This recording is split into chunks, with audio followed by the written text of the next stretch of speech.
Antofagasta Televisión presenta Región Minera. Conduce el periodista Gustavo Cabrera. ¿Cómo están? Gracias por continuar con nosotros, seguir en las pantallas de Antofagasta Televisión y por supuesto bienvenidos a Región Minera, donde como cada miércoles a las 19 horas presentamos los temas más importantes de la semana, no solamente relacionado con la industria minera, sino que también con la innovación, las energías limpias y por supuesto todo el acontecer nacional e internacional, sumado a los cambios de los mercados económicos. Vamos con el inicio de Región Minera. Bienvenidos.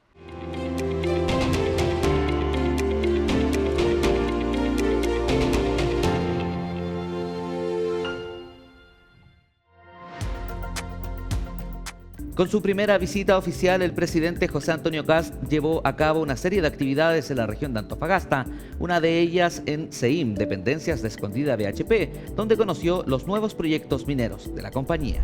En el marco del ingreso del permiso ambiental del proyecto Nueva Concentradora Escondida, presentado por Escondida BHP ante el Servicio de Evaluación Ambiental, el presidente de la República, José Antonio Kast, visitó Antofagasta, donde sostuvo un encuentro con el presidente de la compañía, Alejandro Tapia, y ejecutivos de la cuprífera. Durante su pasada visita, el mandatario destacó la relevancia de esta inversión para el desarrollo del país, especialmente para la región de Antofagasta, valorando el aporte de la industria minera y al crecimiento económico, como también la formación de capital humano en la región.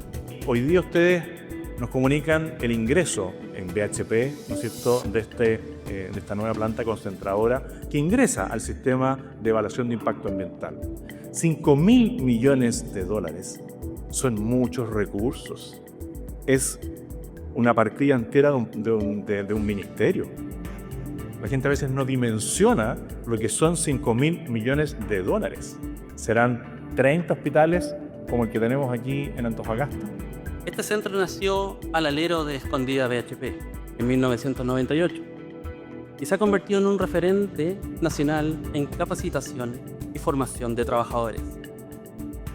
También quisiera contarles que el CEIM ha sido fundamental en nuestros avances en participación femenina y en sus aulas hemos desarrollado programas especiales para que más mujeres cuenten con las competencias que se requieren para la industria minera. El encuentro realizado en el Centro de Entrenamiento Industrial y Minero CEIM es una institución impulsada por Escondida desde sus inicios. Este centro forma cada año a más de 33.000 personas en oficios críticos para la minería y marca un hito al ser la primera vez que el presidente de la República recorre sus instalaciones. La nueva concentradora Escondida permitirá mantener su capacidad total de procesamiento de 460 ktpd, miles de toneladas por día de mineral, y sostener la producción que se mantenga dentro de los niveles actualmente aprobados. Se proyecta un promedio de más de 2.500 trabajadores durante la construcción del proyecto, con pics de aproximadamente 6.000 personas en los meses de mayor actividad. De obtener la aprobación ambiental, se daría inicio a la construcción estimando la primera semana de producción entre 2031 y 2032. Lo habíamos comentado en otros programas, la Corte de Apelaciones suspende el fallo de Dominga y restituye su vigencia de permiso ambiental. El tribunal acogió un recurso de casación y dejó sin efecto temporal esta sentencia previa, reactivando la resolución de la calificación ambiental del proyecto, mientras la Corte Suprema revisa el caso.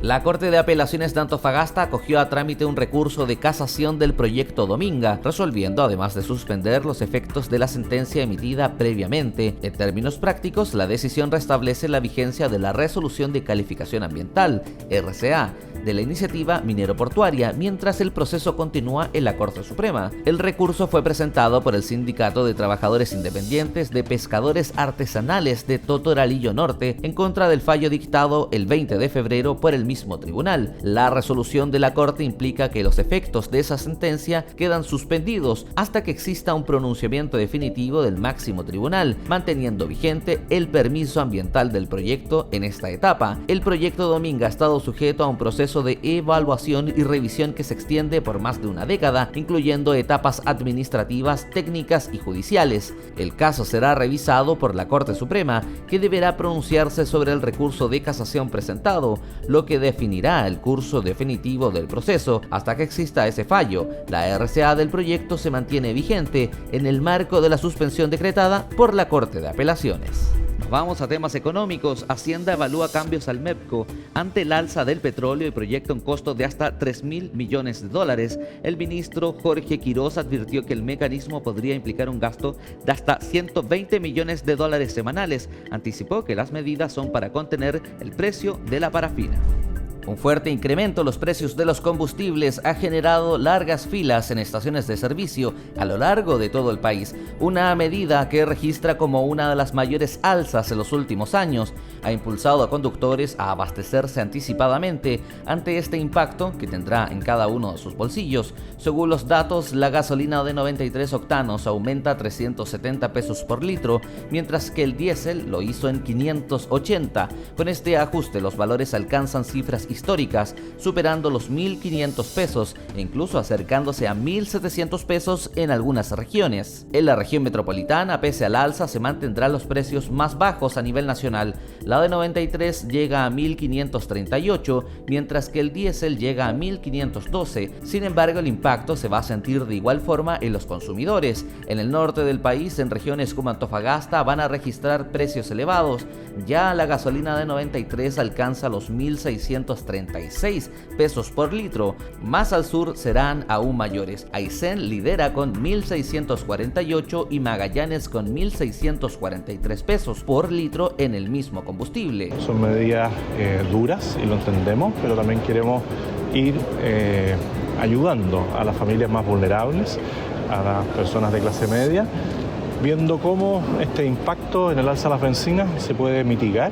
Pronto hemos visto la manera de paliar esta situación, pero lo que no podemos hacer es engañar a las personas. Esta es una situación muy compleja que debemos enfrentar, sobre todo considerando que el Estado de Chile tiene una situación fiscal muy compleja que hereda de una mala administración anterior. ¿Y está tranquilo el desarrollo del debate acá en el país? Muy tranquilo, cuidando las finanzas públicas y actuando por el bien del país. Está arrancando, converse con los diputados. Converse con los diputados, ministro. Ahora se arranca, en campaña fueron a prometer y criticaron el alza del combustible y ahora... Este escenario marca un nuevo golpe al costo de vida, especialmente para sectores como el transporte y la logística, donde el diésel cumple un rol clave. El incremento también anticipa posibles efectos en cadena, como alzas en las tarifas del transporte y el precio de bienes y servicios. Con este ajuste, el precio de los combustibles vuelve a posicionarse como un factor crítico en la economía diaria, en un contexto de volatilidad donde sigue estrechamente ligada a las variables internacionales. La Cámara chilena advierte impacto de nuevas patentes en concesiones del sector. El gremio alertó sobre el aumento de las patentes mineras y nuevas exigencias administrativas que podrían afectar a pequeños y medianos productores, por lo que se le ha pedido al gobierno revisar el régimen de amparo y suspender los remates en curso. La Cámara Minera manifestó su preocupación ante el escenario que se está configurando en el país respecto a los remates de concesiones mineras por el no pago de patentes, advirtiendo que la situación podría afectar a un número significativo de pertenencias mineras a nivel nacional. Desde el gremio explicaron que el problema tiene su origen en los efectos derivados de la implementación del nuevo régimen de patentes mineras introducidos en la Ley 21.420 y sus posteriores modificaciones en la normativa que modificó de forma relevante el sistema de amparo contemplado en el Código de Minería. El gremio advirtió que de mantenerse las actuales condiciones existe el riesgo de que se produzca un retiro de remates masivos en concesiones mineras. El gobierno destaca inversión minera tras el ingreso de proyectos por más de $12.500 millones al CIA. El ingreso de iniciativas de Freeport-McMoRan y BHP marcan una reactivación en la gran minería del cobre, con proyectos de largo plazo y alto impacto en la producción y empleo. El escenario fue destacado por el viceministro de Economía y Minería, Daniel Mas, en el marco de recientes anuncios de compañías internacionales. Este es un proyecto muy significativo, no solamente respecto a la inversión, sino que también respecto a la cantidad de producción adicional que potencialmente puede traer en caso de ser aprobado, que son alrededor de sobre 700 millones de libras, que en toneladas son alrededor de 300.000 toneladas. Y eso es muy significativo por la demanda de cobre que se viene, y también es muy importante el proyecto en cuanto a la generación de empleo durante la etapa del proyecto, si se aprueba, que puede ser del orden de 20.000, y en operación también nosotros tendríamos alrededor de 2.300 propios. El gobierno es un facilitador, hay una legislación ambiental que hay que cumplirla, y eso es lo que están haciendo estos dos proyectos que se están presentando durante esta semana. Hay que transitar por todos los cumplimientos, y entiendo que en una cantidad de meses o años más adelante las compañías tomarán la decisión si siguen en la fase de inversión. Entre las iniciativas se encuentra el proyecto de continuidad operacional de Minera El Abra, impulsado por Freeport-McMoRan, que contempla una inversión de $7.500 millones y que busca extender la vida útil del yacimiento por 40 años. A esto se suma el proyecto de nueva concentradora de Escondida BHP, cuya inversión supera los $5.000 millones. El proyecto del Abra considera una transformación estructural de la operación, con el paso desde explotación de óxidos a sulfuros, incorporando una planta concentradora, desaladora, expansión del rajo y nuevas instalaciones de disposición de relaves. En régimen, la iniciativa proyecta una producción superior a las 340.000 toneladas anuales de cobre. Durante su fase de construcción, el proyecto generaría cerca de 20.000 empleos, mientras que en operación se estiman alrededor de 2.300 puestos directos, además de una cifra similar de contratistas. Esto refuerza el rol de la minería como motor de desarrollo económico, especialmente en regiones del norte del país. El ingreso de estos proyectos al sistema de evaluación de impacto ambiental representa un hito relevante en su desarrollo, dando inicio al proceso de evaluación regulatoria. Este paso es clave para avanzar hacia la ejecución de iniciativas de gran escala en un contexto creciente por la demanda global de cobre.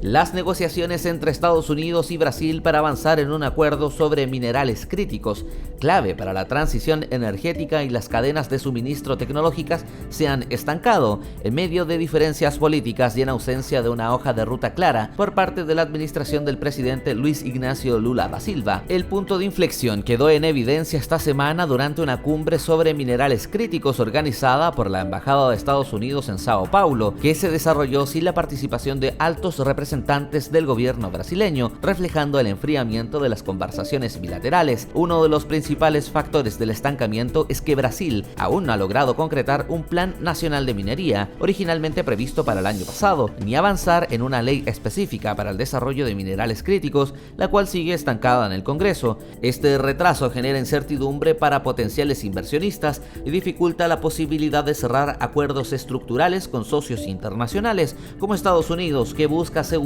el acceso a minerales estratégicos fuera de la órbita de China.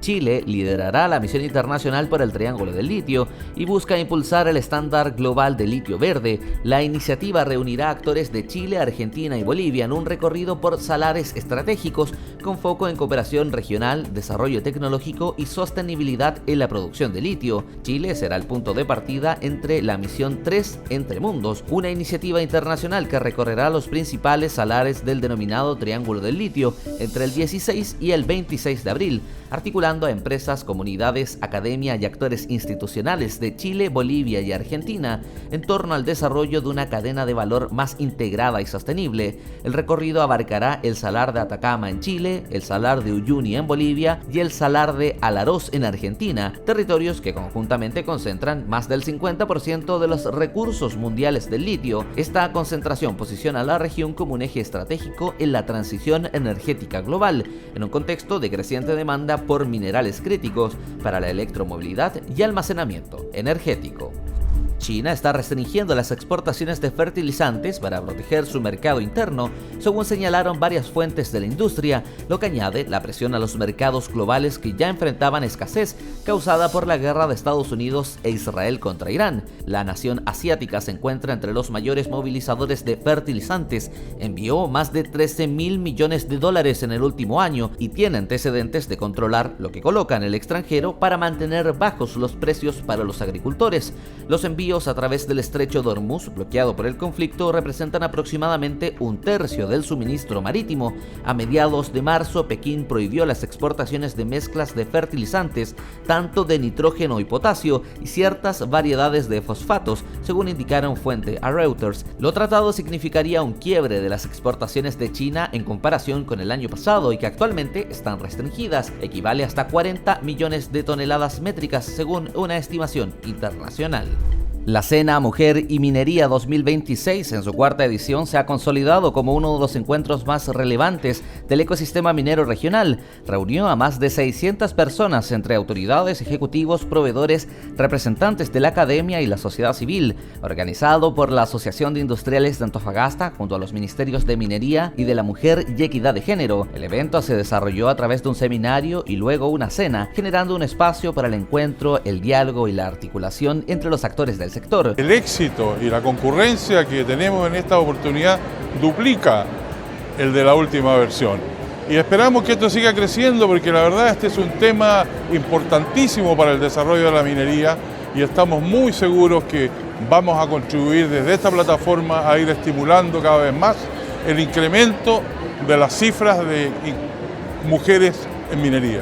Hoy día, ¿qué más claro? Tener la visita de la subsecretaria aquí esta noche. Por lo tanto, esa es una señal muy potente hacia las mineras, pero también hacia la ciudadanía. Durante la jornada se abordaron temáticas vinculadas al desarrollo del talento, la formación de capital humano y desafíos del sector minero y energético, con exposiciones de representantes de la industria que compartieron su visión sobre el futuro del rubro.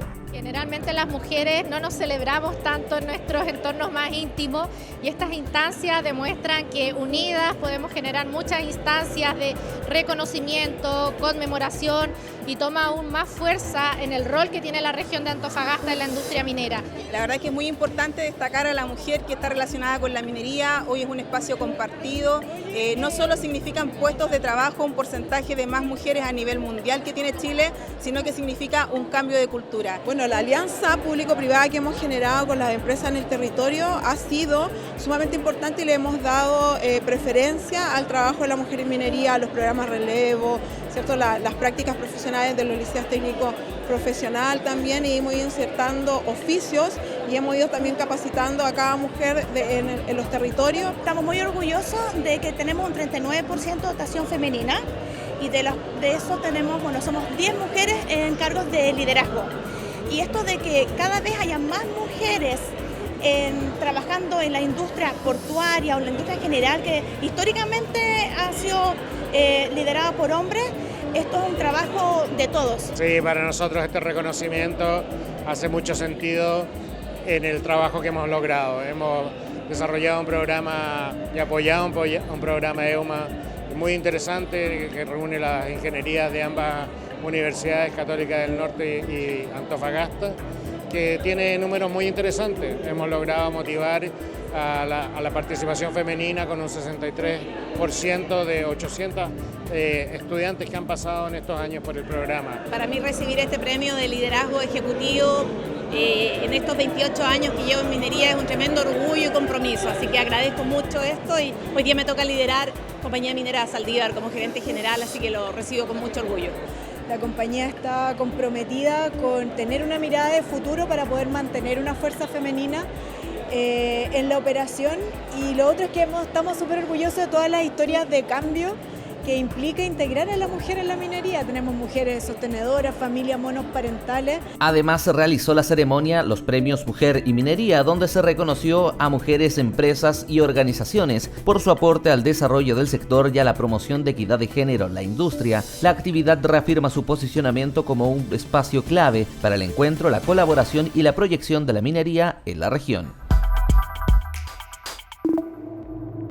¿Sabías que el alza de los combustibles puede impactar más allá del transporte? El fuerte incremento en los precios de los combustibles no solo responde a factores internacionales, sino que también a decisiones internas que buscan contener el gasto fiscal. El MEPCO, que actualmente amortigua las alzas, será ajustado limitado debido a su alto costo. Esto implica que una mayor parte del aumento internacional del petróleo se traslade directamente a los consumidores. Como consecuencia, los precios de las bencinas y el diésel tendrán a reflejar una mayor rapidez en variaciones del mercado global, generando incrementos más bruscos y frecuentes, como lo hemos visto la última semana. Si bien se mantendrán algunas medidas de mitigación como el congelamiento de las tarifas del transporte público o apoyos en combustibles de uso doméstico, no podrían compensar completamente el impacto del alza. En este escenario se proyecta un efecto en cadena. Aumentarán los costos del transporte, logística y producción, lo que podría traducirse en mayores precios de bienes y servicios.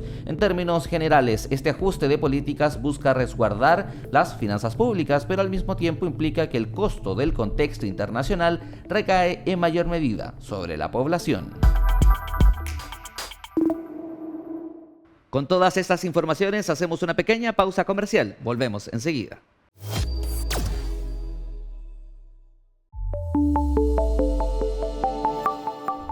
Volvemos de la pausa comercial para contarles sobre nuestro bloque internacional, con informaciones de nuestro medio asociado DW. Una gran polémica se ha desatado por la explotación de grandes reservas de litio en Alemania. En la región minera de los Montes Metálicos, en el este de ese país, se encuentran las mayores reservas de litio en Europa, depositadas bajo tierras de antiguas minas de estaño y otros metales. Una empresa planea explotarlas, pero en Altenberg y las localidades vecinas ha crecido la resistencia. En estos relucientes fragmentos de mineral se encuentra el litio, conocido como el oro blanco. El geólogo Thomas Dietrich de la empresa Zinnwald Lithium lleva años tomando muestras de roca. Gracias a nuestros cálculos de reservas minerales pudimos demostrar que el yacimiento alberga un total de 193 millones de toneladas de recursos clasificados como medidos e indicados. Aproximadamente un tercio del yacimiento se encuentra del lado alemán y 2/3 restantes en el lado checo. Desde hace muchos años, Marco Ulich, director general de Zinnwald Lithium, impulsa este proyecto. La empresa, financiada por inversores privados, planea extraer litio a gran escala del yacimiento mineral a partir de 2030. En una primera fase, 18.000 toneladas al año y más adelante, más de 28.000. Vamos a construir una mina subterránea bajo la localidad de Zinnwald. Allí se extraerá la roca. El llamado mineral en bruto será transportado a través de un túnel de 9 kilómetros hacia Liebenau, una comuna que forma parte de la ciudad de Altenberg, donde llegará a la superficie. En ese lugar se instalará una planta de procesamiento que separará el mineral de las rocas y extraerá el litio del material para producir hidróxido de litio apto para baterías.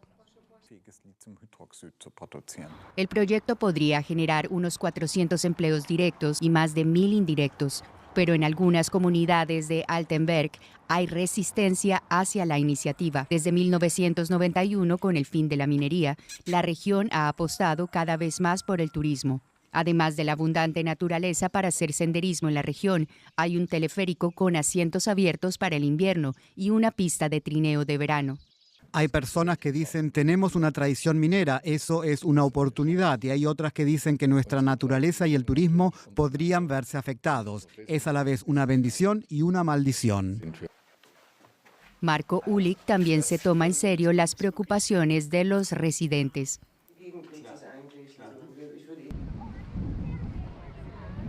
La gente se preocupa.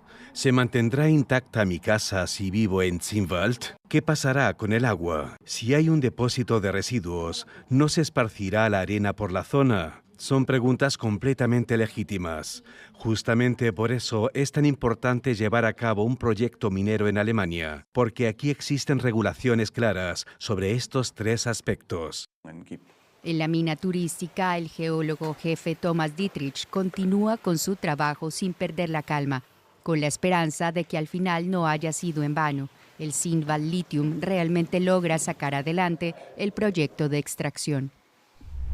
Y en temas económicos, la guerra de Irán ha puesto al petróleo venezolano en el foco y ha redefinido alianzas estratégicas. En medio de esta guerra de Irán y la nueva relación que tiene Venezuela con los Estados Unidos, la histórica cooperación petrolera entre Caracas y Teherán está en riesgo de desintegrarse. En este contexto, el crudo venezolano ha ganado relevancia en el mercado energético, mientras que Washington reflexiona sobre las sanciones que podría impulsar esta producción.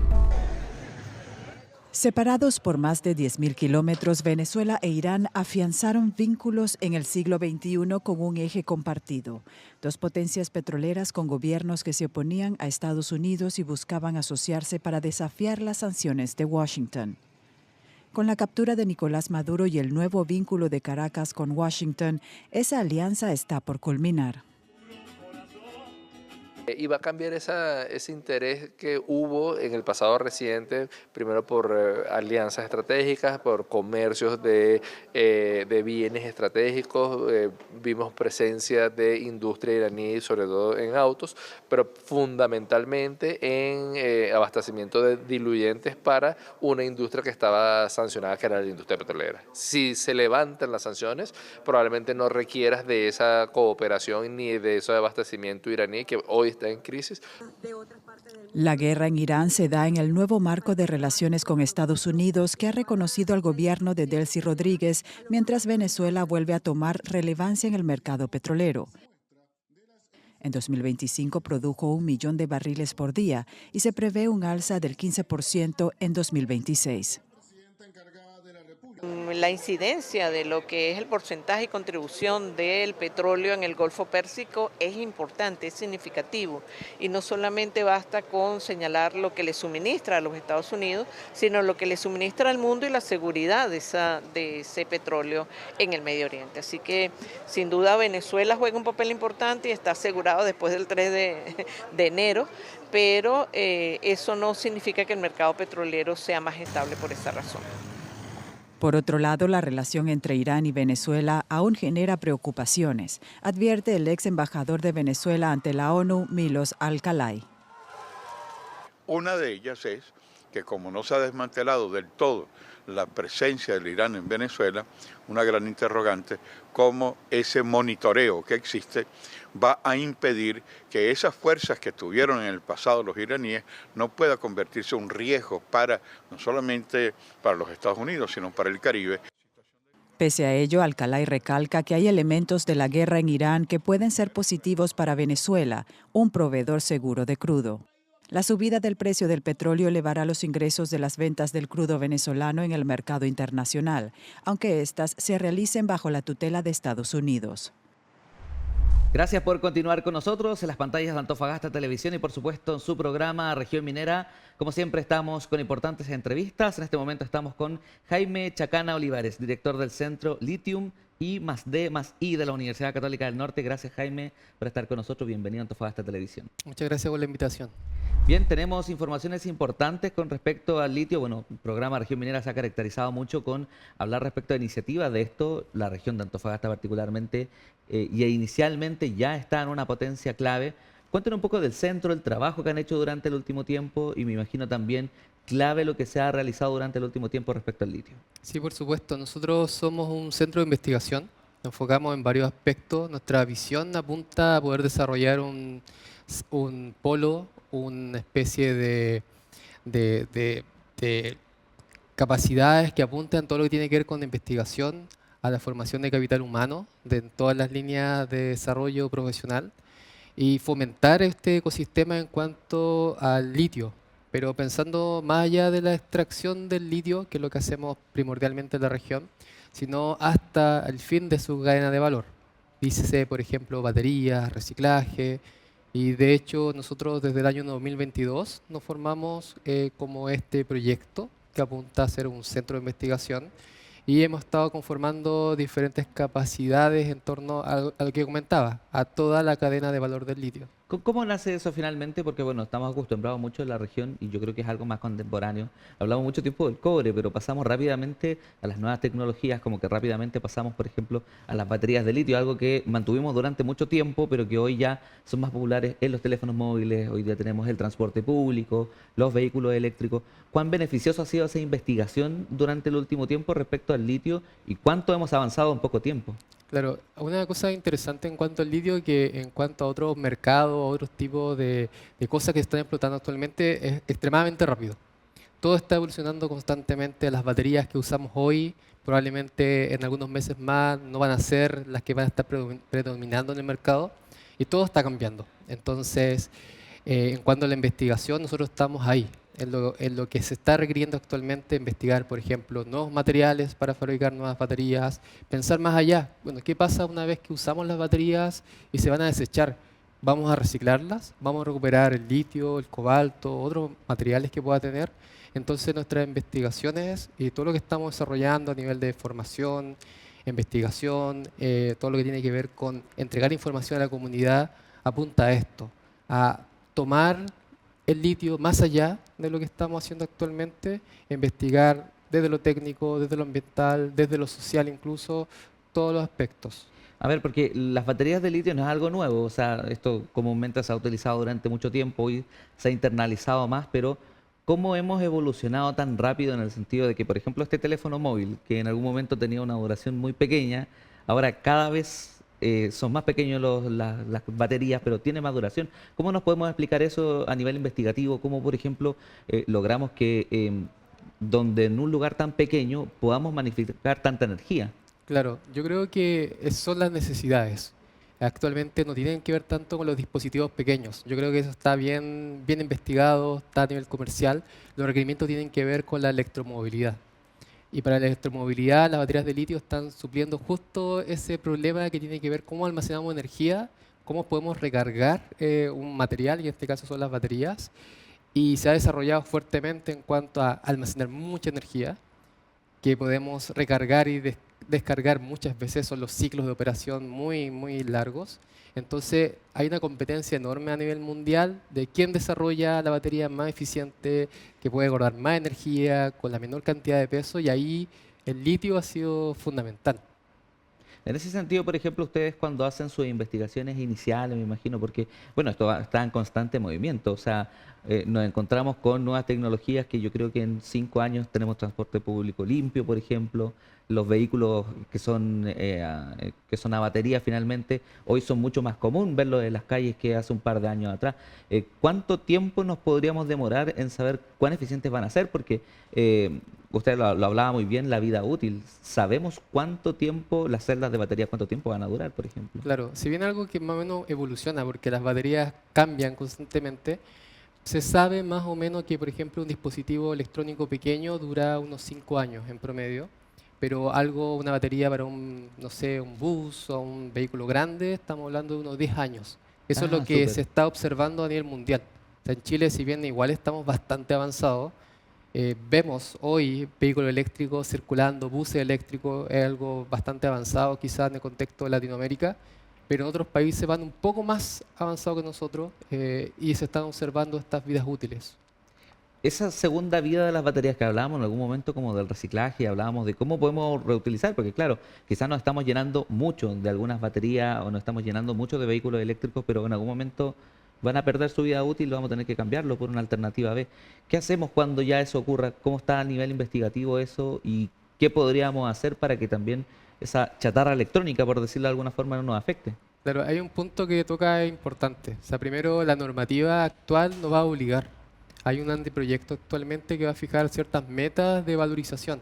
Incluso llegamos en tema de baterías de litio hasta un 50% de valorización en unos 10 años aproximadamente. Esas son las tendencias que se están observando y va a ser obligatorio. Entonces está por un lado la obligación legal que se está observando, que es la ley REP, la ley de responsabilidad extendida del productor. Y en este contexto el reuso va a ser muy importante, sinceramente. ¿Por qué? Porque, por ejemplo, un vehículo, un bus eléctrico o un camión que tenga baterías de ion litio, por ejemplo, no se acaba su vida útil a la misma velocidad que quizá un dispositivo electrónico. Generalmente cuando estas tienen un 70, un 80% de la capacidad original, ya no se puede usar de forma con un rendimiento apropiado y se tienen que descartar. Entonces, por ejemplo, si nosotros podemos extender esa vida y, por ejemplo, usamos para almacenar energía estacionaria, junto a un panel fotovoltaico, por ejemplo, para viviendas sociales o para el sector industrial, por ejemplo, podemos hacer que se extienda la vida útil del material. Y eso, desde el punto de vista ambiental, es muy importante, pero también abarata los costos. Hay una reformulación finalmente de los procesos. O sea, finalmente están obligados los productores de baterías a poder renovarse de alguna forma. Exactamente, o sea, hay que pensar de una manera más ambiental, por decirlo de alguna manera. Pensar que primero la batería dure más, eso es muy importante. Segundo, bueno, una vez que la batería bajó mucho su capacidad de almacenamiento, si la podemos reusar. Y luego, bueno, inevitablemente si la podemos reciclar. Hay materiales ahí que son muy valiosos, depende de la batería, pero siempre hay litio, puede haber cobalto, manganeso y un montón de otros materiales que pueden ser muy valiosos para la industria. Entonces hay que pensarlo en toda su cadena. A juicio de ustedes, por ejemplo, como centro, ¿cómo está la disposición final de estos dispositivos? Porque a veces uno en la casa, yo creo que alguien que nos está viendo debe decir, ¿qué hago con el teléfono que ya no me sirve? ¿Qué hago con mi computador que quizás ya no funciona? ¿Estamos un poco atrás con respecto a la reutilización a nivel nacional o todavía nos falta un poquito? Sí, ciertamente estamos atrás todavía porque quizá a nivel de vehículos eléctricos estamos recién observando la generación de este tipo de residuos, pero ya llevamos bastante años con los celulares, con los tablets, con los computadores, y realmente la capacidad nacional es bastante baja para efectivamente reciclar esos materiales. Entonces hay campañas, sí. Hay campañas que hace la industria porque, claro, quieren valorizar eso. O sea, no es solamente por lo ambiental, sino también hay un tema económico. Entonces, hoy estamos muy como campañas esporádicas, ciertas fechas, pero la normativa nos va a obligar a hacerlo. Entonces, eso va a cambiar radicalmente en los próximos años. En el contexto región, porque volvemos quizás como al ámbito universitario, ustedes son parte de la Universidad Católica del Norte, ¿cómo ha sido ese trabajo con desarrollar el talento regional? Porque lo hemos hablado en otras entrevistas, hay muchas iniciativas Made in Antofagasta, muchos mirábamos hacia afuera pensando en que éramos un poco tercermundistas con algunos temas, pero obviamente hoy día ya somos pioneros en algunas iniciativas. ¿Cómo ha sido ese trabajo con la universidad y finalmente cómo lo ven los futuros estudiantes, por ejemplo, los futuros investigadores? ¿Cómo han hecho ese trabajo ustedes con desarrollar ese talento regional que es tan vital? Claro, nosotros lo hemos tomado como una tarea fundamental. Para como centro es algo totalmente necesario. Actualmente las capacidades en torno a, digamos, investigativas o profesionales en cuanto a esto son bajas y necesitamos tomar como la batuta en este tema. Entonces hemos estado trabajando fuerte con pregrado, con ingeniería, también con ciencias básicas, para, por ejemplo, apoyar investigaciones que se desarrollen profesionalmente en estas temáticas de la cadena de valor del litio, por ejemplo, las baterías, posgrado, magíster, doctorado, gente especializada que requiere años de estudio. Nosotros hemos estado financiando varias investigaciones a varios estudiantes, profesionales que se están formando específicamente para esto y creo que son fundamentales para que se pueda materializar toda esta iniciativa de dar un valor agregado al litio y no quedarnos solo en la producción, que obviamente es importantísimo, pero también si queremos ir mucho más allá, necesitamos profesionales capacitados y creo que estamos en muy buen camino actualmente. Pero eso deberíamos empezar desde la universidad quizá, o ya deberíamos empezar, por ejemplo, con las carreras técnico-profesionales. Porque se ha dado mucho, por ejemplo, y que en una buena forma, en otras comunas, en Mejillones, por ejemplo, en María Elena, donde los liceos técnico-profesionales ya están avanzando para las nuevas tecnologías y trabajando con carreras hacia la industria. ¿Cómo ve su visión ahí? Que ¿es positivo? Por supuesto. O sea, esto no es algo que comienza en la universidad, comienza de mucho más atrás. Incluso creo que no solamente a nivel de enseñanza, de aprendizaje, sino también de la difusión de pequeños estudiantes, niños de kinder, niños de básica, que empiezan a saber lo que es el medio ambiente, la economía circular, qué pasa cuando se desechan las cosas, conocer sobre el litio. Creo que es importante que todos conozcamos sobre el litio si estamos en la región, saber los impactos ambientales, los desafíos que tenemos, la importancia de la industria y lo importante que es para el mundo. Entonces creo que, como tú dices, la parte técnica es muy importante que se generen profesionales técnicos apropiados a lo que se requiere actualmente, pero también al nivel de conocimiento en general. Ir desde los más pequeños. ¿Cómo vamos en la región con eso? Bueno, porque hace poquito tenemos la Estrategia Nacional del Litio, algo que también está avanzando fuertemente, pero ¿cómo estamos? Porque tenemos nuevas investigaciones, tenemos también nuevas aperturas también respecto a la iniciativa en algunos salares, o estamos al debe o todavía estamos como en un proceso de marcha blanca. Claro, yo creo que hay mucho que llenar todavía. O sea, los desafíos que se vienen son desafíos mundiales. O sea, la importancia de Antofagasta en esto es muy relevante y se requieren profesionales, capacidades acá. Entonces, creo que está en un muy buen camino. Tenemos las bases, la minería es un sello de la región absoluta y eso nos hace que tengamos los fundamentos para poder apuntar a esta nueva industria, los desafíos que se vienen, pero claramente tenemos que seguir especializándonos, tener capacidades regionales, en investigación, en formación de capital humano, en muchos aspectos. Bueno, una pregunta bien retórica, pero para ir cerrando un poquito, pero yo sé que no podemos predecir el futuro un poco, pero ¿cuál sería el futuro del litio? Porque siento que vamos a pasos agigantados en algún momento con lo que hemos hablado en el resto de los capítulos del programa, ¿no? Ir aprendiendo finalmente de cómo nos vamos convirtiendo a nivel de minería en estas minerías 4.0, que siempre dicen que tenemos una campaña hasta el 2050 donde la minería finalmente va a ir creciendo, pero ¿cómo nos proyectamos con el litio? Porque siento que ya estamos demasiado rápido. ¿Qué le espera al litio finalmente? ¿Qué cree que podría pasar en Chile o a nivel mundial de aquí en 20, 30 años? Claro, difícil la pregunta realmente, pero realmente esto es algo que cambia demasiado rápido. Sí. Yo creo que actualmente los requerimientos que tiene el mundo en cuanto al litio son demasiado urgentes. Y como país y como región tenemos que ir afrontándolo a la velocidad que se requiere. Entonces, estar a la mano. O sea, realmente a veces uno no se da cuenta, pero a nivel mundial somos referentes. Gente se nos acerca desde el mundo, de países muy desarrollados, para trabajar en el litio. Entonces, lo que vaya a pasar en 30, 50 años más, realmente no lo sé. Pero sí lo que está sucediendo ahora requiere que estemos muy atentos a estos desafíos y podamos trabajar rápidamente para responder a estos requerimientos. Sin duda, creo que vamos a pasos agigantados y que finalmente, bueno, lo que hablábamos recién, el desarrollo regional, el talento finalmente, desde las primeras infancias, cuando los estudiantes también van interiorizándose un poco más de los procesos, yo creo que también van a ir avanzando de todas maneras. Queremos agradecer, porque estaríamos toda la hora conversando siempre, pero queremos agradecer a Jaime Chacana Olivares, director del Centro Lithium I+D+I de la Universidad Católica del Norte, por estar con nosotros y conversar temas importantes a esta hora en Región Minera. Muchas gracias.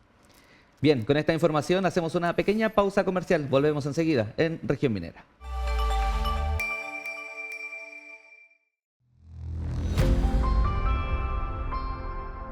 Gracias por continuar con nosotros en las pantallas de Antofagasta Televisión, en su programa Región Minera. Como siempre, tenemos conversaciones importantes a esta hora. Les quiero contar que estamos con la doctora Elizabeth Lam Eskenazi, coordinadora de Innovación y Sostenibilidad del Observatorio Regional de Relaves Mineros de la Universidad Católica del Norte y directora del Núcleo de Investigación de Desarrollos Tecnológicos para la Gestión de Residuos Mineros. Lo dije súper bien. ¿Cómo está, Muy directora? bien. Bienvenida a Antofagasta Televisión. Hola, ¿cómo estamos? Bien, bien. Muchas gracias por estar con nosotros, por supuesto, ahí con la audiencia de Antofagasta Televisión. Bueno, cuénteme primeramente de este Observatorio Regional de Relaves Mineros. Hemos contado a través del programa las iniciativas que han ido avanzando en el último tiempo acá en la región, precisamente con lo que está ocurriendo con los relaves mineros. Nosotros somos una región netamente que se involucra directamente con eso, pero hoy tenemos innovaciones. ¿Cómo nace este observatorio? Cuéntanos un poquito más acerca de eso. Contarte que este observatorio nace, nosotros somos un equipo de investigación interdisciplinario en el cual hay involucradas 3 facultades de la Universidad Católica del Norte. Venimos trabajando desde el año 2003, 2004 más o menos. Ah, ya. Sí, sí. Y es un núcleo de investigación que se llama Desarrollos Tecnológicos para la Gestión de Residuos Mineros. Súper. Entonces nosotros hemos comenzado a realizar investigaciones exploratorias con respecto a los relaves. Después encontramos que no bastaba con eso, sino que era importante también tener una mirada más territorial, ¿ya? Y que no bastaba con hacer investigación, sino que también había que tomar en cuenta lo que pensaba, ¿cierto? Las opiniones de las comunidades, ¿ya? Porque habían desafíos, por un lado, que son los técnicos científicos, en los cuales nosotros estábamos enfocados, pero también habían desafíos sociales, territoriales y también de gobernanza. Bueno, esto ha avanzado mucho porque, bueno, con el pasar del tiempo, finalmente la minería se ha ido modernizando cada vez más respecto a cómo se utilizan los residuos. Hoy, por ejemplo, tenemos acceso a la energía limpia, que es algo que también se ha ido renovando con el tiempo, pero ¿cómo finalmente nace este origen del proyecto y con qué finalidad también llegamos a las mineras? Porque a veces quizá la investigación tiene su momento dentro del ámbito académico, pero ¿cómo llegamos finalmente a las grandes mineras de la región, donde ellos también, me imagino, tienen algunas necesidades? Claro, por supuesto. En el caso de los relaves hay que tener en cuenta que los relaves son igual que las personas. Yo siempre digo que son igual que las personas porque son únicos. Cada relave tiene sus características particulares y se comporta porque va a depender de qué, va a depender del yacimiento del cual se dio origen, va a depender del proceso, va a depender incluso de las condiciones climáticas donde se encuentra inserto ese relave. Entonces, obviamente que nosotros no podemos inventarnos un relave. Entonces para poder realizar la investigación, nosotros requerimos que esos relaves provengan realmente de la empresa, no un relave artificial. Porque son, como te digo, son multifactoriales. ¿Ya? Tienen un montón de especies químicas, tienen un montón, pueden ocurrir reacciones entre ellos, entonces necesitamos sí o sí tener el contacto con la empresa primero para que ellos nos entreguen, nos proporcionen esos relaves para nuestro estudio, porque la idea también es trabajar con relaves de la región. Claro. Porque son particulares. En ese sentido, por ejemplo, cuando ya tenemos finalmente este proceso armado, esta investigación, ¿cuál sería el proceso siguiente? Donde generalmente uno piensa, un depósito quizá, o cuál sería la destinación final que tendrían los residuos, cuál sería la mejor idea para poder generar, porque claramente todos los días se generan residuos mineros. Bueno, así como yo siempre digo, los relaves, lo que te decía delante, los relaves se comportan como los seres humanos. Entonces, ¿cuál es el mejor tratamiento que vamos a dar, por ejemplo, a un ser humano? ¿Cómo le vamos a enseñar? Va a depender del ser humano. En el caso de los relaves pasa exactamente lo mismo. Primero, nosotros tenemos distintos tipos o estados de los relaves. Están los relaves que están abandonados, que esos están desde antes, ¿cierto? Incluso de que hubiera una legislación en Chile, la ley 20.551. Entonces, antes se abandonaban nomás, quedaron muchos de ellos como pasivos ambientales mineros. Pero resulta que esos relaves que están, como te decía, muchos de ellos abandonados, tienen un plus con respecto a los relaves de hoy día. Por ejemplo, ¿por qué? Porque la tecnología, como bien lo dijiste tú recién, ha ido avanzando, ha ido evolucionando y por lo tanto las leyes de los relaves abandonados son mucho más altas que los relaves actuales. Entonces, a lo mejor por eso digo, va a depender del relave. A lo mejor un relave antiguo, abandonado, nosotros podríamos pensar en recuperar elementos de valor.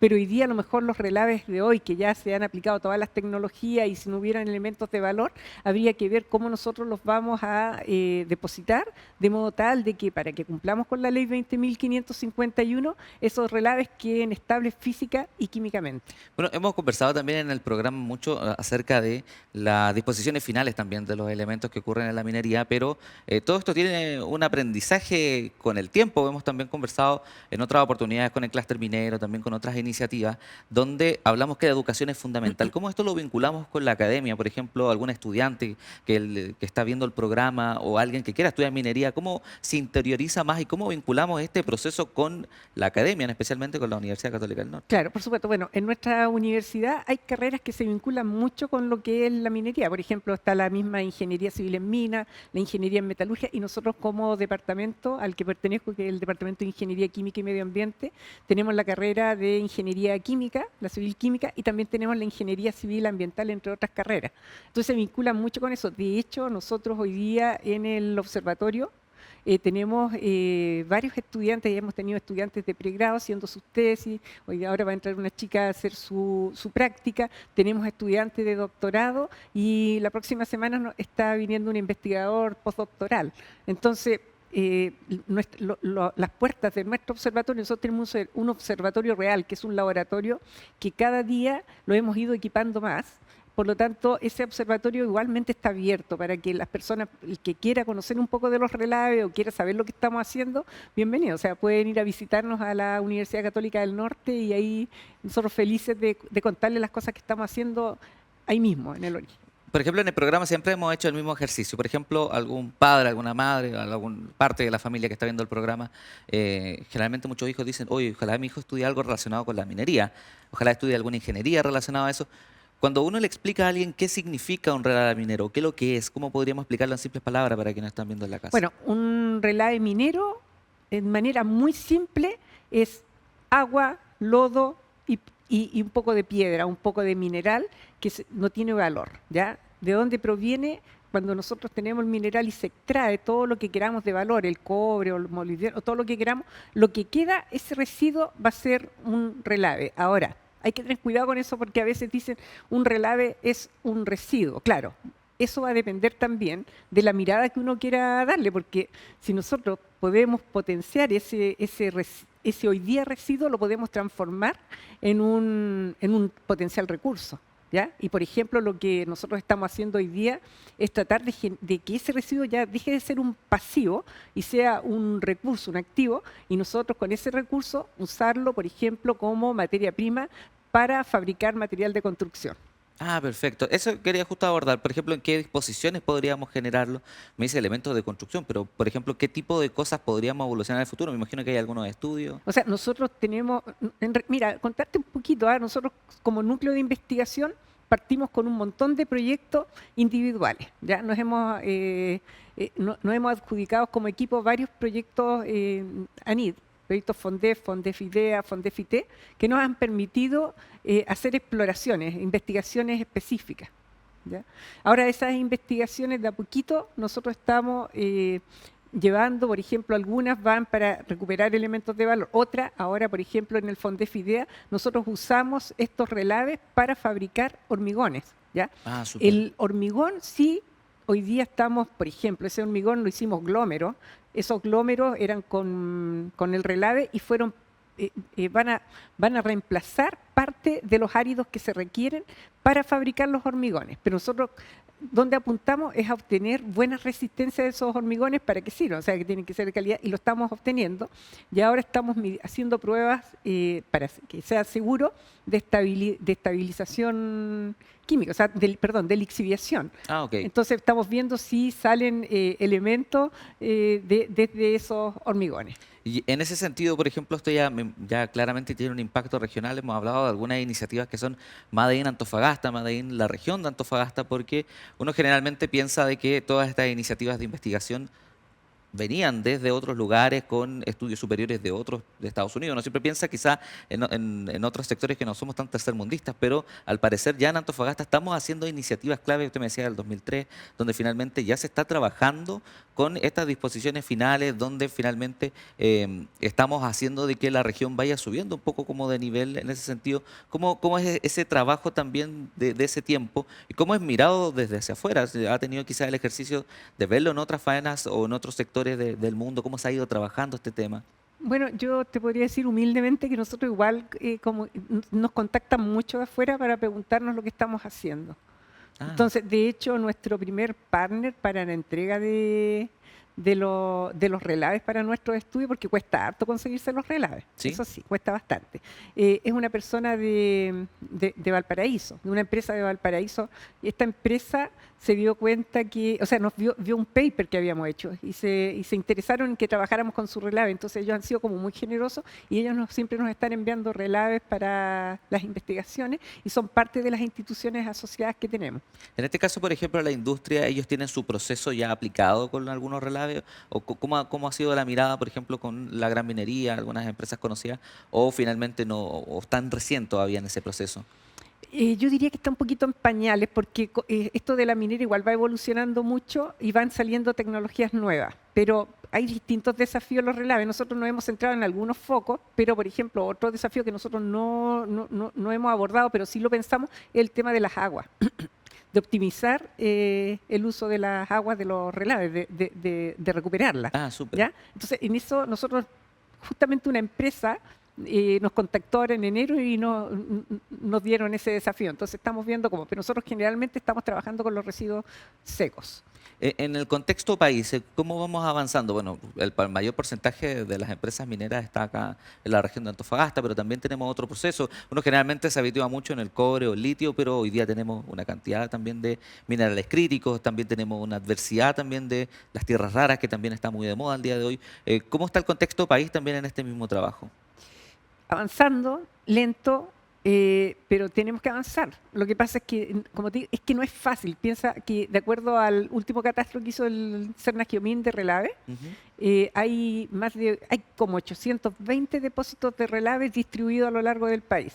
¿ya? Y el problema que se está teniendo con eso es que muchos de ellos son abandonados de antes y no hay una caracterización. Los relaves se caracterizan por tener una alta heterogeneidad. Entonces el hecho que tú no sepas que es como cuando una persona está enferma. Claro. Si tú estás enfermo y no te hacen análisis de nada y te dicen, ya sabe que tómese tal remedio, a lo mejor era otra la enfermedad y ese remedio te hizo mal. Váyase para la casa. O vayas a la casa o lo que fuera. Entonces, pero si tú lo caracterizaras bien, a lo mejor podrías saber, mira, tiene esto que es del valor, lo vamos a recuperar. O a lo mejor tiene cosas, porque mucha gente dice, los relaves, qué miedo, podría ni siquiera ser algo, no digo que no lo sea, pero para Quizá que no sea nocivo. podría no serlo o serlo más que otros. Pero para saber eso con certeza, nosotros tenemos que tener una caracterización real. Y yo creo que eso es una brecha importante que tenemos nosotros. Entiendo que están trabajando también con la inteligencia artificial, algo que está muy de moda también en el proceso actual. Yo creo que estamos todos ya muy acordes con ChatGPT y con Gemini de Google, que finalmente uno también hace un uso cotidiano de estas nuevas tecnologías, pero hemos visto también que la industria se ha masificado. ¿Cómo ustedes han abordado la inteligencia artificial? ¿Han hecho algunos estudios? ¿Han podido comprobar algunas predicciones quizás? Sí, pero es difícil. Nosotros estamos, sí, tenemos algunas publicaciones, pero en las cuales se aplica Machine Learning. ¿Ya? Yo la verdad es que no trabajo con Machine Learning, sino que, como te decía al comienzo también, nosotros somos un equipo multidisciplinario. Entonces tenemos una persona que trabaja con la parte de computación y justamente se ha trabajado con Machine Learning con el fin de poder predecir cómo se ocurren ciertos procesos. Igual para aplicar Machine Learning tú requieres de muchos datos. Tampoco es fácil obtener tanta información. Hemos trabajado con el mismo catastro y los datos de geoquímica que tiene Cernageomin. Con esos datos sí hemos trabajado. Pero no es tan fácil tampoco, porque hay entre 3 a 5 puntos por cada relave. Entonces la alta heterogeneidad que tienen los relaves a veces hace que esos puntos no sean representativos. Entonces, es como una probabilidad casi en el fondo. Y es una probabilidad, claro, hay una incerteza bastante alta en la aplicación de Machine Learning. ¿La industria cómo se lo ha tomado, o lo público y lo privado? ¿Han tenido la oportunidad de conversar también directamente con ellos, con las autoridades, por ejemplo? ¿Cómo ellos han visto finalmente estas iniciativas? O sea, por supuesto, o sea, ellos ven muy bien, nosotros tenemos alianzas, tenemos los actores claves, están con nosotros tenemos, partimos con el núcleo, seguimos con el observatorio y hoy día nosotros adjudicamos un proyecto anillo importante que tiene que ver más con gobernanza, ¿ya? Tiene que ver con generar modelos de gobernanza y ahí tenemos involucradas a las comunidades. Hoy día hay una comunidad de la región de Coquimbo que se contactó y es parte del proyecto y hemos tenido reuniones con los actores clave en general, no es fácil, pero estamos escuchando porque la idea acá es que todos retroalimentarnos con todos para poder generar un buen modelo. ¿Cómo podríamos figurarnos en los próximos años? La industria minera siempre habla de aquí al 2050. El 2050 para la industria minera está a la vuelta de la esquina, pero ¿cómo podríamos magnificarnos quizá en los próximos años? ¿Qué es lo que podríamos esperar también en el futuro de que esto podría seguir avanzando? Bueno, nuestro objetivo principal es como nosotros somos investigadores, investigadoras, pertenecemos a una universidad y una de las cosas nuestras es investigar y la otra también es capacitar. Entonces nosotros estamos orientados a capacitar a profesionales, a las comunidades, a nuestros propios estudiantes, a nuestras estudiantes y a nuestros estudiantes, para que ellos también, cuando entren al campo laboral, puedan aportar desde sus profesiones.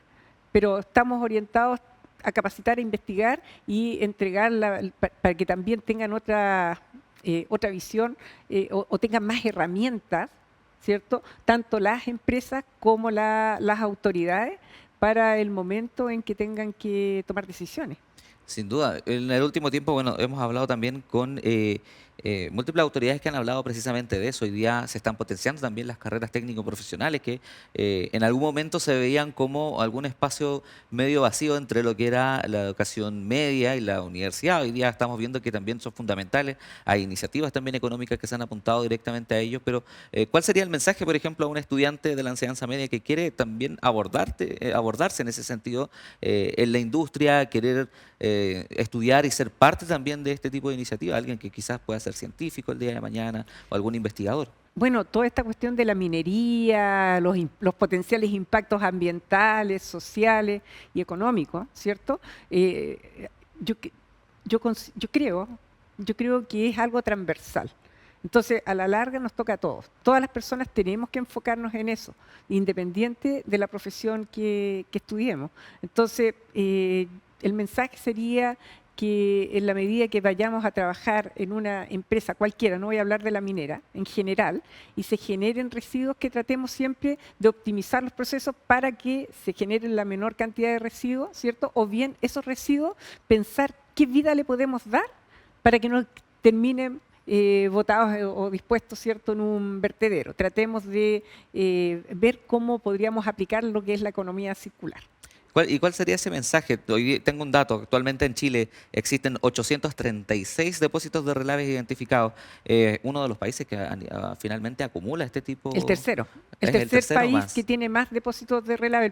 Partimos siempre con China, pero somos los terceros en tener... ¿Y cuál sería ese mensaje a la industria, quizás, de que puedan innovar finalmente en sus actividades diarias? Claro, o que se puedan interiorizar más? Yo creo que el mensaje para las empresas, que ellos también lo saben, ahí a lo mejor es algo entre ambos, que haya una asociatividad real con la universidad para que nosotros podamos apoyarlo, y nosotros también necesitamos del apoyo de ellos, de las empresas, para poder hacer más investigación y poder aportar a lo que ellos tienen. Nosotros ahora estamos, adjudicamos este proyecto de anillo, que es Resilmin, que tiene que ver con gobernanza, y la idea es que nosotros vamos a hacer una plataforma interactiva, ¿cierto?, en que permita que todas las personas, de hecho una plataforma inclusiva, para que todas las personas tengan acceso a esta plataforma y vean qué es lo que pasa con los relaves, y pueda haber también una mayor participación ciudadana que aporte a la toma de decisiones. O sea, en el fondo también esto podría ser una iniciativa pública, algo que se pueda... Claro, es la idea. ¿Y dónde lo podrían visualizar? ¿Dónde podrían revisarlo? Estamos en eso. El proyecto lo adjudicamos ahora y estamos en la tercera... Nosotros estamos en el tercer mes. Entonces estamos recién empezando un proyecto de 3 años, es muy ambicioso, vamos a tener un trabajo en las mismas comunidades, nosotros vamos a viajar, vamos a trabajar con capacitación, vamos a enterarnos también de lo que ellos requieren, cuáles son sus visiones. Súper. Bueno, conversaciones interesantes, podríamos estar durante todo el día hablando finalmente de esto. Queremos agradecer a la doctora Elizabeth Lam Eskenazi, coordinadora de Innovación y Sostenibilidad del Directorio Regional de Relaves Mineros de la Universidad Católica del Norte, directora del Núcleo de Investigación de Desarrollos Tecnológicos para la Gestión de Residuos Mineros. Gracias por estar con nosotros. Muchas gracias. Y además también por interiorizarnos quizás de temas que no son muy comunes, que no son muy abordados acá en la región, y que también podamos llevar a la casa de los antofagastinos ese tipo de iniciativas. Muchas gracias por la invitación y por este espacio. Bien, hacemos una pequeñísima pausa comercial. Volvemos enseguida en su programa Región Minera.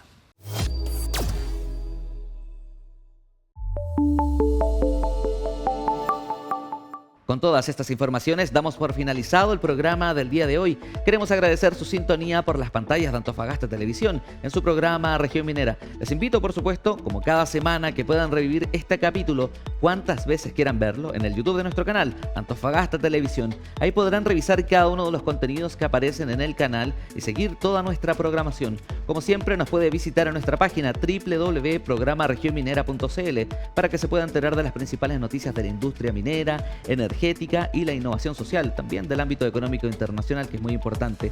Siempre esté atento a nuestras redes sociales y, por supuesto, los de Antofagasta Televisión en su página web www.antofagasta.tv. Ahí se va a poder enterar del principal acontecer local, regional y nacional.